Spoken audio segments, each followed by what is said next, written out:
On n'a pas la culture de l'échec en fait en France. J'ai mis quelques temps avant de me rendre à l'évidence que c'est vraiment ce que je voulais et que fallait que je le fasse parce que j'avais envie que de ça en fait.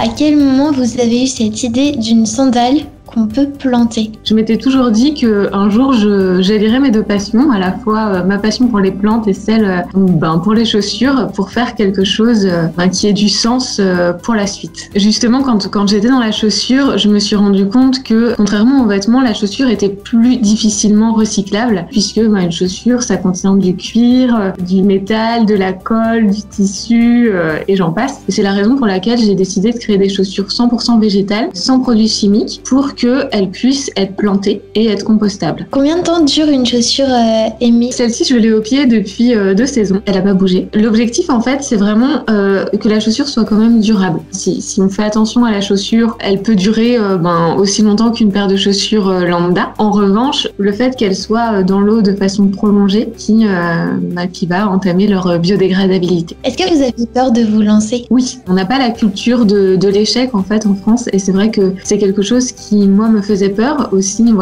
Quitter un CDI avec un salaire que je trouvais confortable, c'était aussi compliqué, et donc c'est vrai que j'ai mis quelques temps avant de me rendre à l'évidence que c'est vraiment ce que je voulais et que quoi que je fasse, de toute façon il fallait que je le fasse parce que j'avais envie que de ça en fait. Vos chaussures Amy sont des chaussures fabriquées par une entreprise adaptée pour des personnes en voie de handicap. Pourquoi ce choix? Tout le monde a le droit de travailler aujourd'hui. Je me suis confrontée aussi au recrutement moi-même à mon échelle, et quand on a un parcours un peu atypique, c'est très difficile de trouver un travail. C'est vraiment compliqué pour eux de s'inscrire dans une société qui aime de plus en plus, on va dire, les différences, mais qui a du mal parfois à les inclure. Et puis la deuxième chose, c'est parce que quand je les ai appelés, ils avaient le projet de relocaliser une petite unité de production de chaussures. Et moi qui suis pro Made in France, c'était vraiment quelque chose qui me parlait. Et quels sont vos projets futurs? C'est de faire les marchés sur la côte atlantique, donc sur